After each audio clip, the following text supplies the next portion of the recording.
संसद में राहुल गांधी ने केंद्र सरकार को 2011 में हुआ जनगणना के सभी आंकड़े सार्वजनिक करने की चुनौती दी। दरअसल यूपीए पार्ट 2 में मुलायम सिंह यादव और लालू प्रसाद यादव जैसे नेताओं ने जाति गणना की मांग उठाई थी और तब मनमोहन सरकार ने सामाजिक आर्थिक जाति जनगणना कराई, लेकिन आंकड़े सार्वजनिक नहीं हुए। 2014 में सरकार बदल गई। 2016 में मोदी सरकार ने ओबीसी संख्या छोड़कर बाकी आंकड़े सार्वजनिक कर दिए। 2021 में केंद्र सरकार ने सुप्रीम कोर्ट में कहा कि जो जातियां 1931 में 4147 थी, वो 2011 में 46 लाख से अधिक कैसे हो सकती हैं, यानी डेटा में कुछ कमियां हो सकती हैं, जिसके चलते डेटा सार्वजनिक नहीं किया जा सकता। तो ये मॉडल अगर बहुत हम इसलिए शुरू से तय कर दिए हैं, तो उसी तरह से ऐसे ही अचानक किसी चीज को घोषित नहीं, तो कोई दिक्कत नहीं। हम लोग को कोई इसी चीज को लेकर के बीजेपी और संघ दोनों में गड़बड़ी है, नाकुल नुकुल कर रहे हैं। हाँ, हो जाए सर। हम तो बिहार में करा रहे हैं, बिहार में जातीय गणना हो रही है, बीजेपी इसमें शामिल है।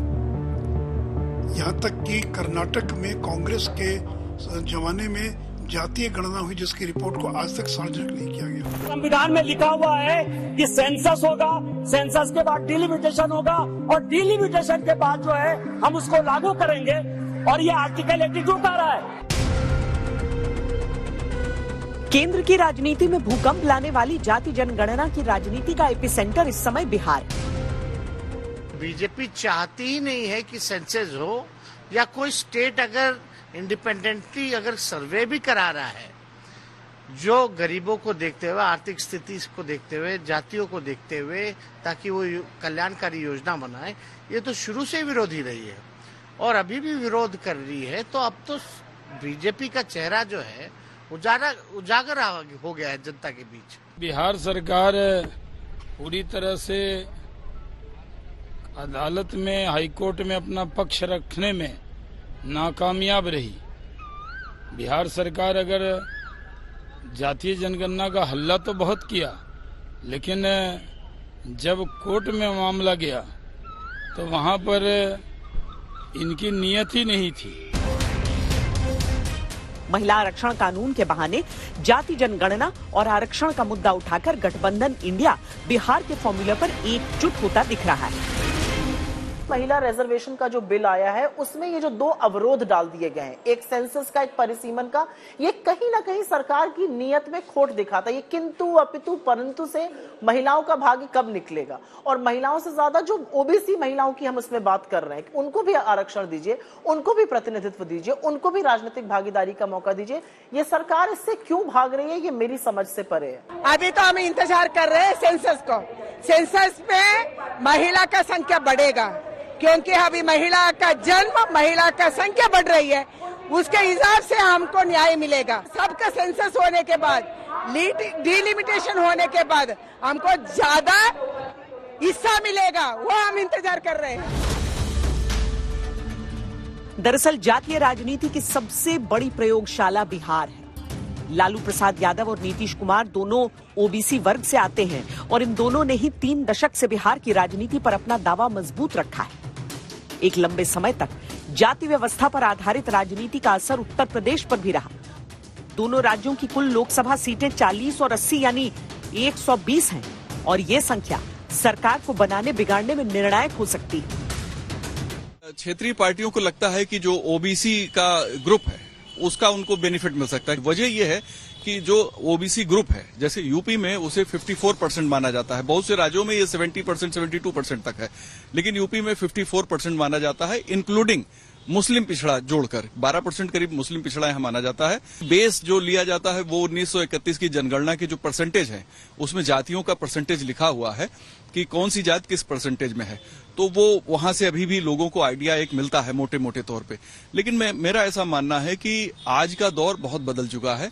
रीजनल पार्टियों को अभी लगता है जनगणना से फायदा है, लेकिन मुझे ऐसा लगता है रीजनल पार्टियों में चूंकि परिवार का वर्चस्व है ज्यादातर रीजनल पार्टियों में, तो उनको नुकसान हो सकता है। भारतीय जनता पार्टी के कई नेताओं ने पहले कई बार जाति जनगणना की वकालत की है, जिनमें 2010 में बीजेपी के गोपीनाथ मुंडे और 2018 में राजनाथ सिंह के हवाले से जाति जनगणना की जरूरत बताई गई थी। लेकिन अभी बीजेपी के सामने जाति जनगणना का सवाल चैलेंज की तरह है। हम ये मानते हैं कि आज अगर आप बिल पास करते हो तो 2029 में महिला आरक्षित महिलाएं हमारी एमपी बन करके आ जाएंगी, ये बात पक्की है। बीजेपी के पहचान सवर्णों की पार्टी की लंबे समय तक रही, लेकिन ओबीसी वोट उसे खूब मिलते हैं। यही वजह है कि जाति जनगणना का मुद्दा उसके लिए अधिक संवेदनशील हो जाता है। कार्यकारिणी की सूची हो, मंत्रिमंडल हो, विधान परिषद सदस्य हो या राज्यसभा सदस्य, बीजेपी ने पिछड़े समाज के लोगों को वरीयता देकर संकेत देने का प्रयास किया। भारतीय जनता पार्टी के सांसद में 29%, 85 सांसद ओबीसी कैटेगरी के हैं और मंत्री, मान्यवर मंत्री भी 29 ओबीसी कैटेगरी के हैं। बीजेपी के ओबीसी एमएलए 1358 में से 365 है, 27% है। ये सभी ओबीसी का राग आलापने वालों से ज्यादा है। कांग्रेस की राजनीति भी एक बिल्कुल नई करवट लेती दिख रही है और कारण भी स्पष्ट है, अपने खोए हुए जनाधार को वापस हासिल करने की कवायद। जरा ये दो बयान देखिए। तो मोदी जी, अगर आप सचमुच में ओबीसी को ताकत देना चाहते हो, आर्थिक ताकत देना चाहते हो, तो सेंसस में जो डेटा है उसको पहले आप पब्लिक कीजिए कि देश को पता लगे कि इस देश में ओबीसी वर्ग कितना है, दलित वर्ग कितना है, आदिवासी वर्ग कितना है। अगर आप नहीं करोगे तो कांग्रेस पार्टी ये काम करके दिखा। मेरा सरकार को एक सुझाव है, सबसे पहले ये जो महिला का बिल है इसको आप पास कीजिए, आज पास कीजिए, ये जो आपके लागू कीजिए, और ये जो डिलिमिटेशन है जो आपने बोला है, और ये जो सेंसस है इसकी कोई जरूरत नहीं है, 33% आप महिलाओं को सीधा दे दीजिए। और दूसरी बात, जल्दी से जल्दी जो हमने कास्ट सेंसस किया था उसका डेटा आप रिलीज कीजिए, और अगर आप नहीं करेंगे तो हम कर डालेंगे। ये बदलती कांग्रेस की तस्वीर है। हालांकि कर्नाटक में कांग्रेस सरकार है और 2015 में हुई जनगणना के आधार पर आंकड़े जारी करके पहल कर सकती है, लेकिन जाति जनगणना की कहानी इतनी भी सुलझी नहीं है। नेहरू इंदिरा दौर में जाति जनगणना महत्व नहीं रख सकी थी। राजीव गांधी के समय में जनगणना हुई नहीं। यूपीए 1 तक भी कांग्रेस की इस मुद्दे से दूरी रही, लेकिन अब कांग्रेस इस मुद्दे को लेकर लीड रोल में दिख रही है, तो इसके पीछे की राजनीति भी समझ लीजिए।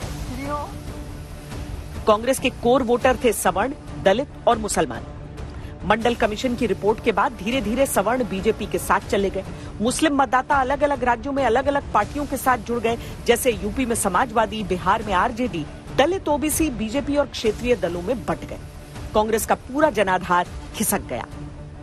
दलितों को साधने की जिम्मेदारी अब खड़गे पर है, जिसका असर कर्नाटक चुनावों में देखने को भी मिला, और कांग्रेस का पूरा जोर अब ओबीसी वोट बैंक की लड़ाई पर है। जाति जनगणना होने और उसके आंकड़े सामने आने पर जो वर्ग सबसे अधिक भागीदारी समाज में रखता दिखेगा, सियासत का पलड़ा उसकी तरफ झुकेगा। विकास की योजनाएं बदलनी पड़ सकती हैं और बदल सकती है पूरी राजनीति भी।